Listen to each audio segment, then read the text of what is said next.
우리가 가보지 않은 인생길의 두려움, 우리 앞에 닥쳐올 것이 무엇인지 알 수 없는 두려움, 그것이 여호수아에게 있었다는 것입니다. 여호수아서를 1장 1절부터 이제 읽다 보면은 모세가 죽은 후에 이렇게 시작되고 있습니다. 그런데 신명기 34장 5절 말씀에도 보면은 모세가 죽어 모압 땅에 장사되었다고 이야기하고 있습니다. 이 말씀의 연결 상태를 보았을 때 신명기 다음으로 여호수아가 모세를 이어서 이스라엘 백성들을 이끌고 나아간다는 사실을 증명해 주고 있는 것입니다. 신명기에서 보면은 모세가 죽어 30일간을 애곡했다고 했습니다. 30일간을 애곡했다고 하면은 우리가 보통 3일장, 5일장 이렇게 장례를 치르시는 우리 유가족들을 이렇게 바라보면 많이 지쳐하시고 힘들어하시는 그런 모습을 볼 수 있습니다.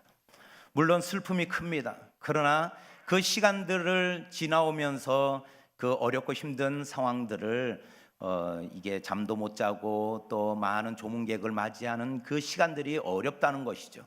그런데 모세가 죽고 30일간을 애곡하고 장례를 치렀다는 것은 여호수아가 모세가 죽었기 때문에 그 상실감과 그리고 모세를 도왔던 여호수아가 이제는 내가 이 이스라엘 백성을 이끌고 나가야 된다라는 그런 두려움도 있었겠지만 오늘 여호수아서에 들어와서는 과연 여호수아가 모세가 죽어서 그거 한 가지만을 때문에 두려워했겠냐는 겁니다. 여호수아에게는 또 다른 두려움이 있었다는 것입니다. 그 두려움을 이렇게 묵상해 보면은 한 세 가지의 두려움이 있지 않았는가 생각이 듭니다. 1장 1절 말씀에 여호와의 종 모세가 죽은 후에 여호와께서 모세의 수종자 눈의 아들 여호수아에게 말씀하여 이르시되, 하나님께서 모세와 함께 하시고 모세와 늘 하던 그런 상황 가운데 여호수아에게 찾아오셔서 말씀하고 계십니다. 뭘 말씀하고 계십니까? 이제 모세가 죽었으니 너가 이제부터 이스라엘 백성들을 이끌고 가나안 땅으로 들어가야 된다 하는 사명을 부여하는 것입니다. 이것이 여호수아에게는 큰 부담이기도 하고 두려움이었을 것입니다. 모세가 누구입니까? 하나님을 대면하고도 죽지 않은 사람입니다. 그리고 늘 하나님과 동행하며 많은 기적들, 그리고 이스라엘 백성들을 애굽 땅에서 이끌어내온 위대한 지도자입니다. 여호수아는 거기에 비교하면은 그냥 모세의 수종을 드는 종이었습니다. 성경은 그래서 하나님의 사람 모세와 모세의 종 여호수아라고 표현하고 있는 것입니다. 그러니 여호수아에게 이 부담감과 두려움이라는 것은 얼마나 큰지 모릅니다. 그 첫 번째 두려움이 바로 여호수아는 그 30일간 애곡하면서 가나안 땅에 살고 있는 가나안 족속들을 생각했을 것입니다. 이제 가나안 땅에 들어가면은 그 가나안 땅에 있는 그 많은 가나안 땅의 민족들과 부딪혀야 되는데, 민수기 13장 32절 33절 말씀에 우리가 두루 다니며 정탐한 땅은 그 거주민을 삼키는 땅이요 거기서 본 모든 백성은 신장이 장대한 자들이며 거기서 네피림 후손인 아낙 자손의 거인들을 보았나니 우리는 스스로 보기에도 메뚜기 같으니 그들이 보기에도 그와 같았을 것이니라. 이렇게 말씀하고 있습니다. 10명의 정탐꾼들이 38년 전 그 가나안 땅을 정탐하고 돌아왔을 때 모세에게 보고한 내용입니다. 여호수아는 물론 갈렙과 같이 믿음으로 그 산지를 우리에게 주셨사오니 그 산지를 우리가 차지하리라 이렇게 믿음으로 고백했지만은 여호수아가 이 정탐꾼들과 바라봤던 것이 달랐을까요? 8명의 정탐꾼과 여호수아와 갈렙이 바라봤던 그 아낙 자손들이 키가 달랐냐는 거죠. 그렇지 않습니다. 여호수아에게도 똑같이 거인이고 그리고 철기를 사용하는 민족이고 가나안 땅에 많은 성들이 견고하게 버티고 서 있고 그런 모습을 보았을 때 지피지기면 백전백성이라, 그것을 우리가 생각할 때 내가 그 백성들 보면은 내 자신이 너무 초라하다는 것이죠. 그렇기 때문에 여호수아에게는 그런 두려움이 있었습니다. 또 한 가지는 미지의 땅인 가나안 땅의 지형을 모르고 또한 그 민족들의 전략 전술 그리고 그들이 사용하는 무기와 여러 가지 그들의 힘과 능력을 알지 못했다는 것입니다. 그것을 모르기 때문에 두려워하는 여호수아의 모습을 볼 수 있습니다. 민수기 14장 3절에 어찌하여 여호와가 우리를 그 땅으로 인도하여 칼에 쓰러지게 하려 하는가? 우리 처자가 사로잡히리니 애굽으로 돌아가는 것이 낫지 아니하랴. 이 백성들의 고백처럼 칼에 무참히 쓰러질 우리의 그 백성들을 상상해 볼 때 여호수아는 당연히 두려움에 쌓여 있었습니다. 밤이 왜 무섭습니까? 보이지 않기 때문에 그렇습니다.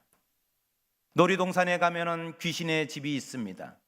요즘은 뭐라고 부르는지 모르겠습니다.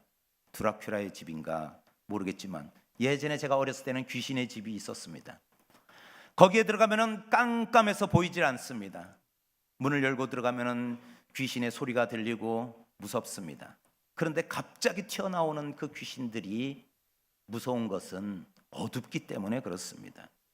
우리가 눈을 감고 밤길을 가는 것처럼 우리의 인생을 살아보지 않은 그런 인생길을 걸어가는 것이 우리에게 두려움 아니겠습니까? 한 번도 살아보지 않았기 때문에 우리가 두려운 것입니다. 우리 앞에 놓여 있는 것이 무엇이 나에게 닥쳐와서 나에게 힘들게 하고 어렵게 하는 그런 존재들과 그런 상황들이 우리를 두렵게 하는 것입니다. 여호수아도 마찬가지입니다. 가나안 땅에 들어가서 앞으로 닥칠 전쟁과 그리고 그 어려움과 힘든 것에 대해서 두려운 것입니다. 제가 예전에 있던 교회에서 장애우들을 섬긴 적이 있습니다. 그 장애우들을 섬기는데 많은 장애우들이 각자의 그런 장애를 가지고 있지만은 그분들이 이구동성으로 하는 말씀들이 있습니다. 그래도 시력을 잃은 장애우들이 가장 불쌍하다 이렇게 이야기합니다. 예배를 마치고 식사할 때 되면은 장애우들에게 앞에 밥이 있습니다. 오른쪽에 국이 있습니다. 밥 앞쪽에 멸치볶음이 있습니다. 그리고 멸치볶음의 오른쪽에 오뎅볶음이 있습니다. 김치가 왼편에 있습니다. 이거를 다 알려줘야지만이 됩니다. 안 그러면 뜨거운 국에 손을 대거나 아니면 그릇을 치어서 엎질르거나 이런 상황이 벌어지기 때문에 그렇습니다.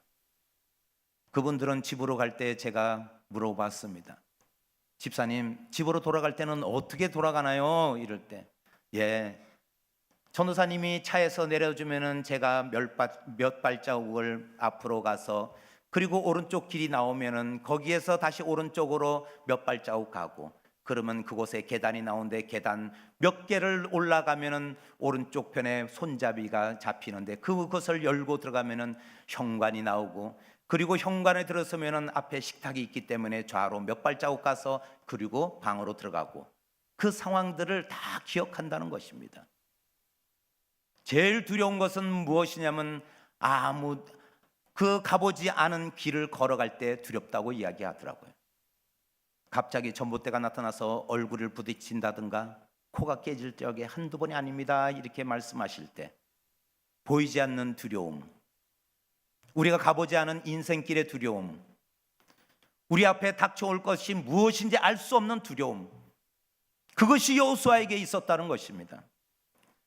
또 한 가지는 무엇이냐면은 이 민수기에서 말했던 것처럼 이스라엘 백성들의 원망과 불평 그리고 애굽으로 돌아가자고 이야기하는 이 모습에서 여호수아는 두려움을 가졌습니다. 모세와 아론에게 돌을 던져 죽일 것 같이 달려들면서 왜 이곳까지 우리를 데리고 왔냐고, 매장지가 없어서 이 광야에서 죽게 하냐고 소리치는 그 이스라엘 백성들을 이끌고 나갈 걸 생각하니 여호수아에게는 큰 부담과 두려움이었습니다. 어느 권사님이 저에게 이런 이야기를 하더라고요. 목사님, 옛날 어른들의 말이 하나도 틀린 게 없어요 이야기를 하더라고요. 제가 운전하면서 제 뒤통수에 대고 그 말씀을 하시는데 제가 속으로는 동의를 할 수가 없었습니다. 물론 저도 그렇게 생각하고 살아왔지만은 왜 그 이야기를 동의할 수 없었냐면은 속으로 권사님 틀리는 말도 있어요 이렇게 생각한 것이, 제가 고등학교 때 우리 친구가 어느 날 갑자기 저에게 와서 이러는 겁니다. 바울아 바울아, 내가 버스를 타고 집으로 가는데 내 이상형을 만났어 그러는 거예요. 그래? 아니 그러면 이상형을 만났으면은 이야기를 해보지 그랬어요. 그랬더만은 그 친구가 뭐라고 이야기하냐면, 내가 나를 만나고 사귀자 그리고 만나달라 이야기하는데 거절할까 봐 두렵다는 거예요. 예? 그리고 완전히 무시할까 봐 두렵고, 그리고 그 친구가 자기를 이제부터 피해 다닐까 두렵다는 거예요. 그러면 어떡하냐? 그래서 자기는 늘 자율학습이 끝나면은 그 차를 타고 자기가 내릴 정거장에서 안 내리고 그 친구를 기다렸다가 그 정거장에서 타면 그 친구를 따라 그 여학생이 내리는 정류장까지 갔다가, 아니 그 늦은 시간에 버스가 있어 오는데 없으니까 걸어오지 이러더라고요. 그래서 제가 그 얘기를 했습니다. 바보 같은 놈아, 어? 옛날 어른들 말에 용기 있는 자가 미인을 차지한다고 했어. 어? 용기를 갖고 이야기를 해봐야지. 언제까지 그렇게 따라다닐래? 어? 너 도대체 그래가지고 어떻게 언제 공부하고 그래? 어? 그러니까 칼을 뽑아. 어? 가서 얘기를 해. 아우, 무섭다는 거예요. 내가 같이 가줄 테니까는 그래, 내일 한번 같이 가자. 그래서 이야기하는 거야. 그리고 나서 그 다음날 그 친구와 함께 자율학습이 끝나고 버스를 타고 갔습니다. 버스를 타고 가는데 정말 동인천역을 지나가는데 그 여학생이 타더라고요. 저 여학생이야, 저 여학생이야 그러는 거예요. 교복을 보니까는 인천여고 학생이더라고요. 그 학생도 자율학습을 끝나고 오는 것 같았습니다. 그리고 그 학생을 이제 이렇게 타고 그 학생이 내릴 때까지 기다리고 있었습니다. 거의 종점쯤 갔을 때 그 학생이 내리려고 뒷문에서 기다리고 있더라고요. 그래서 우리도 따라 내렸습니다. 따라서 뒤에 서서 내렸습니다. 그런데 이 친구가 말을 걸기가 무섭다고 하면서 따라오질 않는 겁니다. 소매를 끌고 막 잡아 끌고 빨리 가서 얘기해서 하는데, 그 여학생이 우리가 따라오는 것을 알고는 빠른 걸음으로 가는 것입니다. 저는 이 친구 소매를 잡고 잡아당기고 그 여학생에게 이야기를 시키라고 쫓아가는데, 갑자기 어느 대문 앞에 서더만은 그 학생이 대문을 쏙 들어가는 겁니다. 너무 허무하고, 이 녀석에게 내가 이 시간을 그래도 함께 해줬는데, 아니 이야기를 안 할 바에는 뭐하러 여기까지 왔는가 생각이 들고 화도 났습니까? 근데 마침 꼬마 남자아이가 나오는 겁니다. 그래서 그 아이에게 물었습니다. 방금 들어간 누나 알지? 그 누나 누구야? 물어보니까 우리 누나예요 이러는 거예요. 그래? 그래서 제가 돌아갈 차비인 500원을 그 친구에게 주면서 들어가서 네 누나한테 이야기해. 밖에 누나를 좋아하는 사람이 왔다고 이야기해줘. 그러니까 알았다고 들어가는 겁니다. 들어갔는데 갑자기 문소리가 삑 들리더라고요. 아, 시간이 걸렸으니 이제 교복을 벗고 사복으로 갈아입고 이쁜 모습으로 다가오는 그 여학생을 문을 열면서 우리가 바라볼 때 그 여학생이 나오지 않고 갑자기 우락부락한 아버지가 나오시는 겁니다. 그러시면서 아버지가 나오는 모습에 우리 친구는 주랭랑을 치고 도망가 버렸습니다. 갑자기 나오시면서 그 아버지가 저의 멱살을 잡으면서 따귀를 딱 때리시는 겁니다. 네가 그토록 쫓아다니는 놈이었어? 이러시면서 우리 딸아이가 너 때문에 학교를 못 다니고 무섭다고 그러면서 매일 학교 가기가 무섭다고 이야기하는데 바로 네 놈이 지금까지 쫓아다니는 그 놈이구나 그러시는 거예요.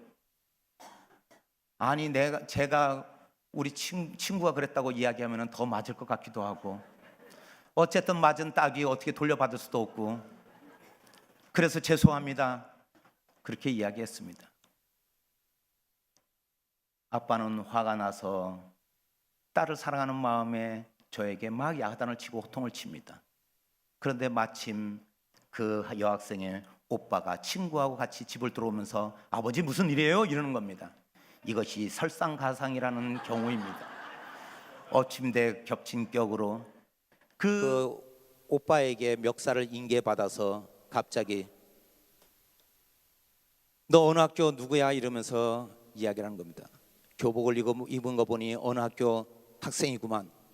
그러면서 그 오빠가 내일 당장 네 선생님한테 가서 너를 정학시키거나 퇴학시켜야겠다고 이야기하는 겁니다. 내 동생이 그토록 두려움에 떨게 만든 장본인이 너이기 때문에 너 학교에 가가지고 너의 선생님에게 이야기하겠다는 겁니다. 저는 그때 너무나도 큰 두려움을 가졌습니다. 괜히 옛날 말 들먹이면서 용기 있는 자가 미인을 차지한다고 그랬는데 내가 사귈 것도 아닌데 내가 왜 이 짓을 했나, 이 생각에 너무나도 제 마음 가운데 두렵고 떨리고 내일 이제 어떡하나 그런 생각이 드는 겁니다. 그리고는 그 오빠하고 아버지가 들어가시고 저는 허탈해서 먼 산을 쳐다보고 있는데 우리 친구가 달려오는 겁니다. 바울아, 미안해. 너 딱이 맞는 소리가 너무 크게 들려가지고 내가 무서워서 너에게 변론을 못 해줬어. 많이 아프지? 그러는 겁니다. 그리고는 툴레툴레 걸어서 집에까지 왔는데 잠을 잘 수가 없었습니다. 너무나도 무섭고 떨리고 내일 일어날 일에 대해서 이제는 학교 가서 내가 어떤 상황 가운데 처해질지 뻔하기 때문에 그렇습니다. 우리에게도 강하고 담대하지 못하게 하는 두려운 것들이 많이 있습니다. 어릴 때에는 천둥번개가 치면은 두렵습니다. 청년들에게는 취업의 문을 두드리는데 그 문이 열리지 않을 때 두렵습니다. 나이가 점점 먹어가지만은 내가 변변한 직장이 없을 때 내가 앞으로 결혼할 수 있는가 없는가에 대한 두려움이 있습니다. 20, 30대의 가장들은 카드 고지서가 날라오면은 아내에게 조목조목 이거 어디서 썼냐고 물어볼까 봐 두렵다고 합니다. 40, 50대의 남성들은 샤워하는 아내의 그 샤워 소리가 들리면 두렵다고 합니다. 왜 그런지는 모르겠지만 60대, 70대는 여행 가자, 이사 간다 하면은 이삿짐만 갖고 갈까 봐 두려워한다고 합니다. 여기 계신 우리 성도님들은 무엇이 두렵습니까? 언제가 두렵습니까? 어떤 상황이 두렵습니까? 무엇 때문에 두려워하십니까? 두려움은 우리에게 산재되어 있다는 것입니다. 그러나 이 두려움이 믿는 사람이라서 그 두려움이 없습니까? 사라집니까? 아닙니다. 믿는 사람에게도 똑같이 여호수아가 두려워했던 것처럼 우리의 믿음의 사람에게도 두려움은 찾아오고 우리 앞에 놓여있는 깜깜한 상황 가운데 우리는 두려워할 수밖에 없는 저희들의 모습을 볼 수 있습니다. 그래서 하나님은 오늘 여호수아에게 뭐라고 말씀하냐면은 3절 4절 말씀에 내가 모세에게 말한 바와 같이 너희 발바닥으로 밟는 곳은 모두 내가 너희에게 주었노니 곧 광야와 이 레바논에서부터 큰 강 곧 유브라덴 강까지 해쪽 속에 온 땅과 또 해지는 쪽 대까지 너의 영토가 되리라. 모세에게 말했던 것을 너가 기억하지 않느냐, 이 이야기를 하고 있는 것입니다. 그 땅을 주겠다고 내가 모세에게 이야기하고 지금 내가 너에게 이야기하고 있지 않느냐. 재차 내가 약속했다. 내가 너에게 주겠다고 지금 내가 약속하고 있지 않느냐. 그 이야기를 하나님은 여호수아에게 이야기하고 있으면서 4절 말씀에 그 가나안 땅의 위치를 정확하게 이야기하고 있습니다. 남쪽으로는 신광야 즉 아라비아 사막까지, 북으로는 레바논 산지까지, 동쪽으로는 유브라덴 강까지, 그리고 서쪽으로는 지중해 대까지 그 땅을 내가 이렇게 조목조목 이야기하면서 그걸 주겠다고 이야기하는데 왜 믿지 못하느냐. 오늘 이 이야기를 하시는 겁니다. 여호수아가 두려워할 줄 알고 있는 하나님이시기 때문에 재차 하나님께서 내가 언약하고 내가 이 성경에 기록하여 내가 말했던 그 말씀을 다시금 말하는 것입니다. 우리가 말씀을 보고 예배 가운데 나아가지만 우리가 가장 답답한 상황이 어떤 상황인 줄 아십니까? 믿음의 사람이 어려움을 당하고 고난을 당하고 두려움 가운데 있는데도 기도하지 않는다는 겁니다. 어느 성도님은 목사님 제가 이런 문제가 있습니다, 기도해 주세요 이렇게 이야기하는데 기도의 자리, 예배의 자리, 찬양의 자리, 우리의 모임의 자리에 나오질 않는다는 거예요. 아니 같이 기도 좀 하죠. 요즘 힘드시잖아요. 왜 요즘 어렵잖아요. 이렇게 이야기하면서 권면하면 목사님 제가 바빠요. 제가 지금 시간이 없어요. 제가 그럴 시간에 한 사람이라도 더 만나서 내가 그럴 시간에 내가 어떤 방법을 찾아서 해결해야죠. 그럴 때 제 마음이 가장 무겁더라고요. 그럴 때 제 마음이 가장 답답하다는 겁니다. 그 문제는 믿음의 사람과 믿지 않는 사람들에게 찾아오는 두려움은 똑같지만은 그것을 대하는 사람의 차이가 있다는 것입니다. 믿지 않는 자들은 하나님을 알지 못하기에 하나님의 말씀을 듣지도 않고 그것을 믿으려고 하지 않습니다. 그러나 믿음의 사람에게는 말씀하고 계신 하나님의 이 언약의 말씀을 믿어야 되는 줄 믿습니다. 그럴 때 우리에게 주시는 하나님의 말씀이 우리 가운데 역사하시고 그 말씀이 이루어지는 사실을 아는 것입니다. 기도해서 응답받아 본 사람들이 기도하게 되고 예배하며 두려움 가운데 있던 사람이 다시 기쁨으로 회복될 때 예배 자리에 찾아오는 것입니다. 그런 경험들이 많으시기를 축복드립니다. 7절 8절의 말씀에 보면 오직 강하고 극히 담대하여 나의 종 모세가 내게 명령한 그 율법을 다 지켜 행하고 우로나 좌로나 치우치지 말라. 그리하면 어디로 가든지 형통하리니 이 율법책을 내 입에서 떠나지 말게 하며 주야로 그것을 묵상하여 그 안에 기록된 대로 다 지켜 행하라. 그리하면 내 길이 평탄하게 될 것이며 내가 형통하리라. 아멘. 그런데 우리는 이 말씀 가운데 뭘 생각하는 줄 아세요? 이 말씀을 다 지켜 행하라는 겁니다. 이 말씀대로 하라는 거죠. 이게 부담스러운 거예요. 그래서 유대인들은 619가지의 율법을 정해놓고 그것을 따라가는 겁니다. 이거 지켜야지, 이거 하지 말아야지, 이렇게 해야지 하나님이 나에게 은혜 주시지, 이렇게 해야지 하나님이 축복하실 거야, 이러면서 그 율법을 따라가는 겁니다. 오늘 여호수아에게 너 율법 안 지켰으니까 내가 가나안 땅 들어가서 내가 너에게 행할 일을 너 두고 봐라, 이렇게 말씀하시는 걸까요? 로마서 10장 17절 믿음은 들음에서 나며 들음은 그리스도의 말씀으로 말미암느니라, 이렇게 말씀하고 있습니다. 믿음이라는 겁니다. 믿음, 말씀 가운데 그 말씀을 믿고 따르는 거죠. 하나님이 뭘로 창조하셨나요? 이 땅을 말씀으로 창조하셨습니다. 예수 그리스도가 말씀이 육신이 되어 이 땅에 오셨습니다. 그러면은 우리가 그 말씀이 나의 말씀으로 들어야 되는 줄 믿습니다. 이 말씀이 나의 말씀이 들려지시기를 축복드립니다. 이 말씀 가운데 내가 아멘 하면서 그 말씀을 받아 먹을 때 그 말씀이 나의 말씀이 되고 그 말씀을 통해서 내 삶이 변화되고 내 삶의 역사가 일어날 줄 믿습니다. 그렇기 때문에 오늘 하나님은 우리에게 말씀에 대한 당부를 하고 계신 것입니다. 그거를 지켜야 된다, 이 말씀이 아니라 말씀을 따라가고 말씀을 의지하라는 것입니다. 그러면서 당부하시는 말씀이 말씀으로 우리가 나아갈 때 강하고 담대해진다고 이야기하고 있는 것입니다. 6절 말씀에 내가 준다고 하지 않았느냐, 내가 그 땅 주겠다고 이야기하시면서 그러면 강하고 담대하게 나가라, 이렇게 말씀하고 있습니다. 7절 말씀에도 강하고 담대해진다고 이야기하시면서 말씀으로 기록하지 않았느냐, 내가 이 말씀을 모세 때 기록하지 않았느냐, 강하고 담대하라고 말씀하는 줄 믿습니다. 9절 말씀에 내가 믿음 주고 사명 주지 않았냐, 내가 시킨 일이야, 내가 그렇게 하라고 했잖아, 내가 가보자고 했잖아, 내가 붙들고 가자고 했잖아.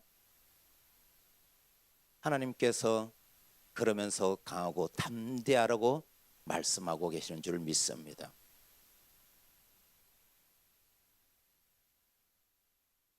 제가 초등학교 2, 3학년 때 정도 되었을 것입니다. 그런데 초등학교 2, 3학년 때 저는 습관인지 아니면은 이 생체 리듬이 그렇게 되어 있는지는 모르지만은 꼭 그때 화장실을 가는 시간입니다. 누나에게 같이 가달라고 이야기하면은 화장실을 따라가기 싫다고 안 가주는 겁니다. 저희 집 마당을 지나서 마당 끝에 화장실이 있습니다. 우리 성도님들은 잘 아시겠지만은 예전에는 화장실이 저 마당 끝에 있는데 왜 전등은 빨간 전구 조그만 거 하나를 달아놨는지 화장실 갈 때마다 너무나도 무섭습니다. 두렵습니다. 누군가가 같이 가주지 않으면 혼자 갈 수가 없었습니다. 늘 누나에게 같이 가달라고 이야기하면 누나는 꼭 조건을 답니다. 너 용돈 받는 거 얼마 내놔? 너 엄마한테 받았던 그거, 너 어제 받았던 그거 나한테 줘. 이러면서 조건을 달 때마다 늘 실갱이가 벌어지고 싸우곤 합니다. 그럴 때마다 그것을 듣고 있던 저의 아버지가 바울아, 아버지가 갈게. 그리고 저의 손을 이렇게 붙들고 가는 것입니다. 늘 저는 아버지의 손을 붙들고 화장실을 가는데 어느 날 갑자기 우리 아버지가 손을 붙들고 가는데 악! 하면서 갑자기 주저앉으시는 것입니다.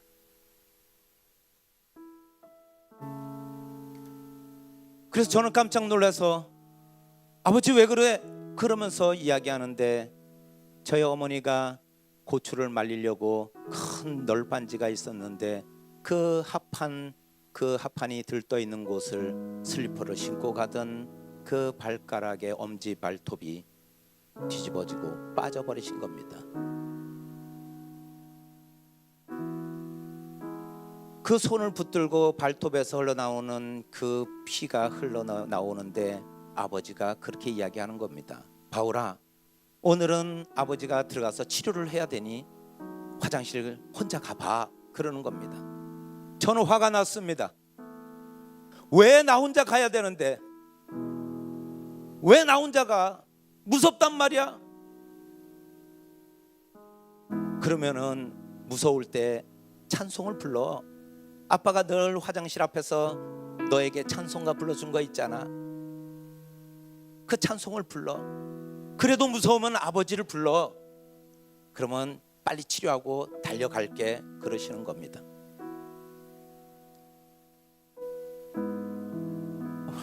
화장실 가는 것이 멈춰졌으면 좋겠는데 계속 화장실은 가야 되겠고. 그런데 화장실에 가서 앉아 있는데 찬송도 생각나지 않고 아버지 불러야 되는 그 아버지의 이름도 생각나지 않고 화만 나는 겁니다. 그런데 그때 왜 이렇게 찬송보다도 우리 선배나 우리 어른들한테 들은 그 이야기가 생각나는 겁니다. 빨간 손을 줄까 하얀 손을 줄까. 웃으시는 분들은 그 이야기 들어보신 분들입니다. 그래서 저는 볼일을 보는 둥 마는 둥 얼른 이 볼일을 보고 집으로 달려왔습니다. 아버지가 붕대를 감은 엄지발가락에 피가 아직도 흘러나오고 있었습니다.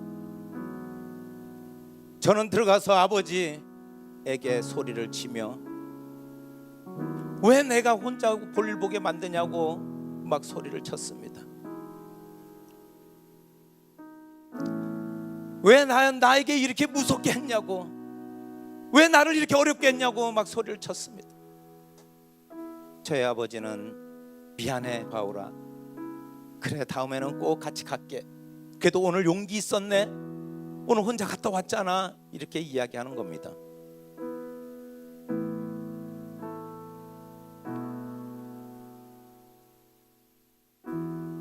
그런데 그때 제 마음 가운데 누구 때문에 아버지가 이렇게 아픈가 갑자기 그 생각이 들더라고요. 그 피 흘리는 발가락에 그 붕대에 빨간 피가 막 묻어나는 모습을 볼 때 나에게 그런 용기가 없었던 것이 내 자신이 밉더라고요. 그러면서도 아버지에게 소리 질렀던 내가 조금은 죄송하기도 하고, 그 일 있고 그 이후로 제가 화장실을 혼자 다닐 수 있게 되었습니다. 보혈을 지나 하나님 품으로 보혈을 지나 아버지 품으로 보혈을 지나 하나님 품으로 한 걸음씩 나가네. 존귀한 주 보혈이 내 영을 새롭게 하시네. 존귀한 주 보혈이 내 영을 새롭게 하네. 우리 주님이 누구 때문에 피 흘리셨는가?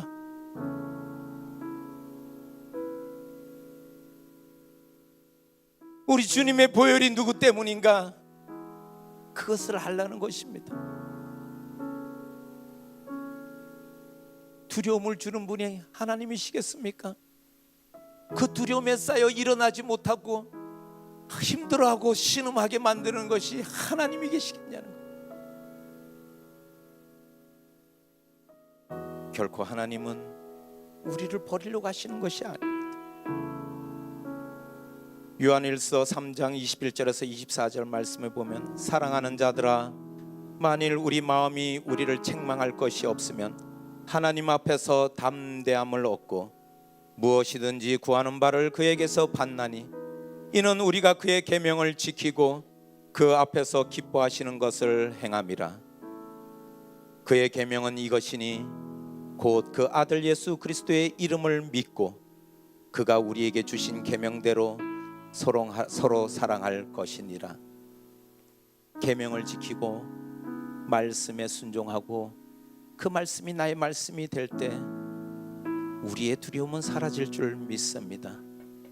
요한일서 4장 9절 말씀에 하나님의 사랑이 우리에게 이렇게 나타난 바 되었으니 하나님이 자기의 독생자를 세상에 보내심은 그로 말미암아 우리를 살리려 하심이라.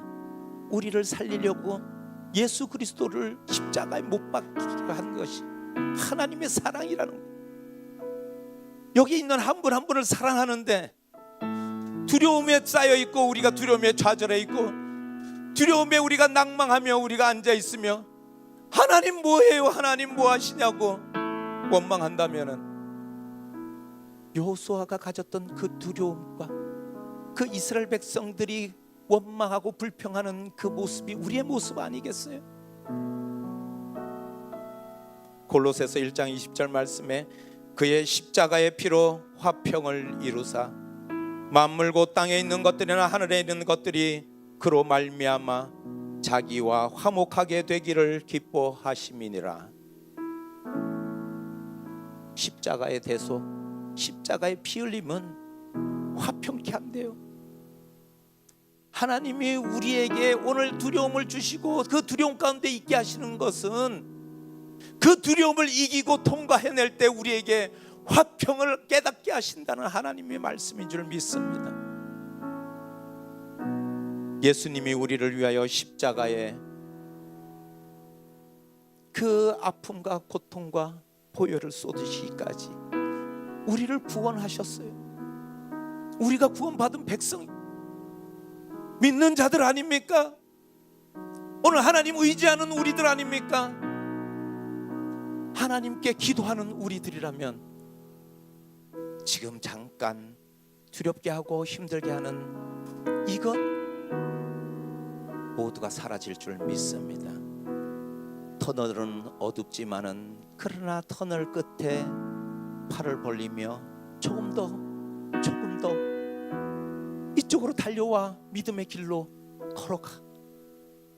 우리에게 속삭이는 하나님을 만나게 될 줄 믿습니다. 두려움에서 담대함으로 나아가시를 축복드립니다. 믿음의 사람이 두려움에 쌓여 넘어지고 좌절하고, 그러나 우리가 기도하지 못하는 것이 더 큰 불신앙이며 우리가 어떠한 두려움에 쌓여 있는 것보다도 더 우리가 망가지는 모습이 우리의 모습이라는 것입니다. 담대히 싸우십시오. 오늘도 담대하게 기도하십시오. 오늘도 하나님 의지하는 우리들 되시기를 간절히 소망합니다. 어떠한 건강의 문제, 어떠한 이 질병의 문제, 어떠한 금전적인 문제, 관계의 문제일지라도 그러나 그것을 통과하라고 말씀하시는 줄 믿습니다. 강하고 담대하라고 오늘 우리에게 말씀하시는 하나님의 음성을 듣는 한 분 한 분 되시기를 축복드립니다. 그럴 때 하나님은 만나주시고 우리에게 응답하십니다. 이 모든 것이 하나님의 은혜로 가는 길인 줄 믿습니다.